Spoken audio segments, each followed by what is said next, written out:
Have you ever come across something so compelling that it made you question your beliefs or even reality? Most, if not all, people seem to have a pretty sturdy handle on what they believe in to be real. But back in the late 90s, a horror film released that was so groundbreaking it made the most inexorable person question what they thought was real. The Blair Witch Project, released in 1999, was a monumental horror film that blurred the lines between reality and fiction. The story involves three film students, Heather Donahue, Michael Williams, and Joshua Leonard, who decide to make a documentary about a local legend in Burkittsville, Maryland named the Blair Witch. The Blair Witch is a legend that originally stems from a person named Ellie Kedward, a woman who lived in Blair, which is now Burkittsville, who is accused of luring children to take blood from them. She is tried for witchcraft and is banished from the village, presumed to be left for dead. Many years later, her accusers, as well as half of the town's children, seemingly disappear out of nowhere. It is believed that Kedward killed the local townspeople, as well as used others for her doings through witchcraft.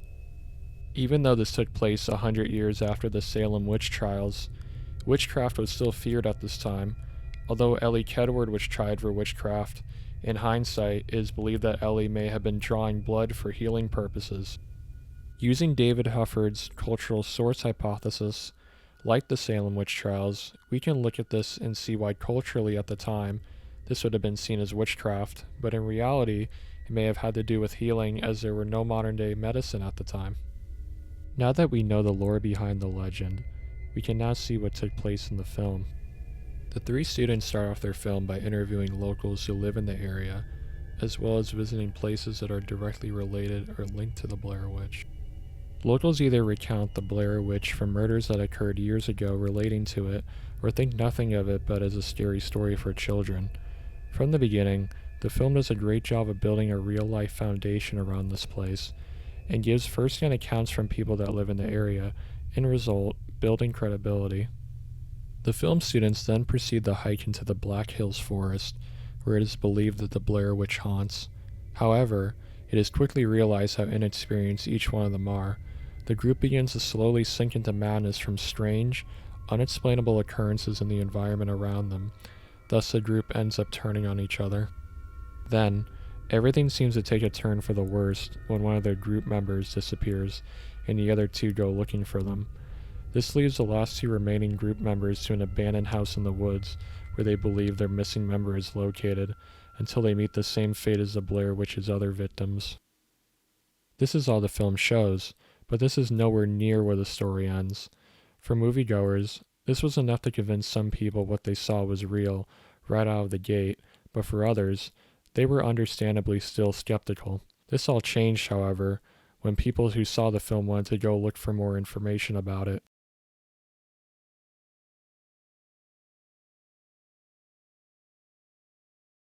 The Blair Witch Project's writers and directors, Daniel Myrick and Eduardo Sanchez, who were film students like Heather, Mike, and Josh in their movie, were inspired to make something that the world has never seen before. They made a monster that would be scarier than anything you would see on the screen because it was in your mind. The Blair Witch Project uses its greatest strength, which is imagination. Anything you can imagine will always be worse than what a film presents you with. After the original showing of the film at the Sundance Film Festival, while others were disinterested, artists and entertainment saw the genius of this film and immediately jumped on it to buy the distribution rights. This is really important because, without this, the film wouldn't have the final piece of the puzzle to pull it all together, which is a website built on the new, ever-populating internet.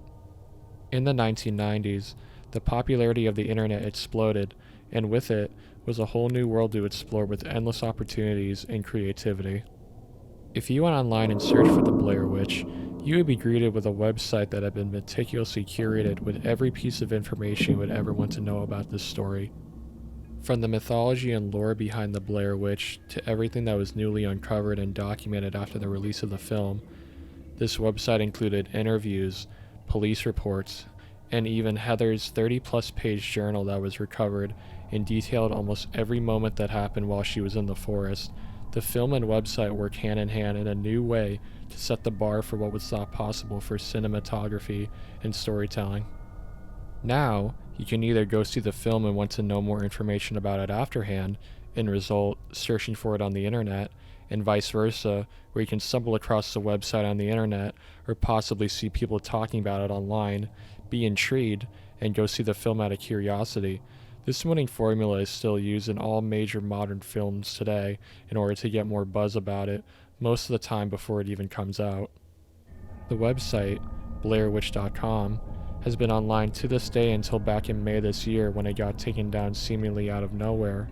In order for me to access this website again to retrieve information for this video, I had to use the Wayback Machine from archive.org, a popular internet archive that allows users to visit screenshots of a website at the time when it was up. This means that even though a website is no longer live on the internet, I could still go back and view it if somebody archived it first. Even though mostly every page on this website is still available, a lot of the pages are broken and seem lost to time. To give an example of the realism that was portrayed from this website, I was able to recover a soundbite from an interview at the time about the aftermath of the film.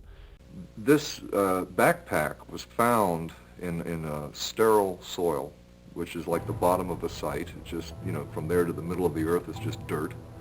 The original house at the site had burned down, and so there was a layer of ash that was like sitting in the interior of the house, like the basement. So this knapsack had been in sterile soil with no evidence around it of disturbance. Over the top of it was an undisturbed layer of ash, and the whole thing was boxed in by basically a colonial era wall that was undisturbed. Even a forensic expert could not have put that thing into the site without disturbing the charcoal, the wall, or sterile soil. It was as if it materialized. And of course, that's not the language of science, so I just don't know what to say. This clip features an anthropology professor, David Mercer, who explains that there was, quote, no scientific explanation for how the backpack was buried, end quote. This references the backpack that was found buried underneath the foundation of a 100-year-old cabin, which contained all the film equipment the three members had and what was used to ultimately make the Blair Witch Project. At the time, what made this whole thing work was, perhaps, the vagueness of whether this information was real or not. From the beginning, the film presents itself as a real missing persons case and what ultimately led to their demise. Even the rest of the advertising alludes to this as well, such as the filmmakers handing out missing persons flyers in an effort to try to find the students from the film. Keep in mind, this was a day and age on the internet where you couldn't just look something up to see if it was real or not. This website and story spread across the internet like wildfire and sparked endless debates and discussion. I was even able to recover a transcript from a 1999 San Diego Comic-Con panel where Heather Donahue attended the quote, assure her fans that she was indeed undead. There is even an editor's note on this page that shows that people were still under the impression that the Blair Witch Project was real, and were confused when one of the star actors was being interviewed about it. With all this, the Blair Witch became a national phenomenon, and people began legend tripping to Burkittsville to check out the town, as well as the forest.